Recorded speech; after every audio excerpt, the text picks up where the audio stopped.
ಇವತ್ತು ಚನ್ನಪಟ್ಟಣ ತಾಲೂಕಲ್ಲಿ ಮಳೂರು ಹೋಬಳಿ, ವಿರೂಪಾಕ್ಷಪುರ ಹೋಬಳಿ ಮತ್ತು ಚನ್ನಪಟ್ಟಣ ಟೌನಲ್ಲಿ ಬಹಳ ಉತ್ಸಾಹದಿಂದ ಪದವೀಧರ ಕ್ಷೇತ್ರದ ಮತದಾನ ನಡೀತಾ ಇದೆ.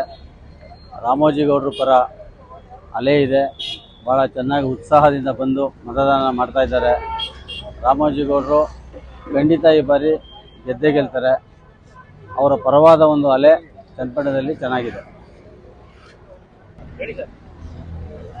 ಇವತ್ತು ಚನ್ನಪಟ್ಟಣ ತಾಲೂಕಲ್ಲಿ ಮಳೂರು ಹೋಬಳಿ, ವಿರೂಪಾಕ್ಷಪುರ ಹೋಬಳಿ ಮತ್ತು ಚನ್ನಪಟ್ಟಣ ಟೌನಲ್ಲಿ ಬಹಳ ಉತ್ಸಾಹದಿಂದ ಪದವೀಧರ ಕ್ಷೇತ್ರದ ಮತದಾನ ನಡೀತಾ ಇದೆ.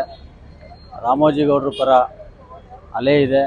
ಭಾಳ ಚೆನ್ನಾಗಿ ಉತ್ಸಾಹದಿಂದ ಬಂದು ಮತದಾನ ಮಾಡ್ತಾ ಇದ್ದಾರೆ. ರಾಮೋಜಿಗೌಡರು ಖಂಡಿತ ಈ ಬಾರಿ ಗೆದ್ದೇ ಗೆಲ್ತಾರೆ. ಅವರ ಪರವಾದ ಒಂದು ಅಲೆ ಚನ್ನಪಟ್ಟಣದಲ್ಲಿ ಚೆನ್ನಾಗಿದೆ.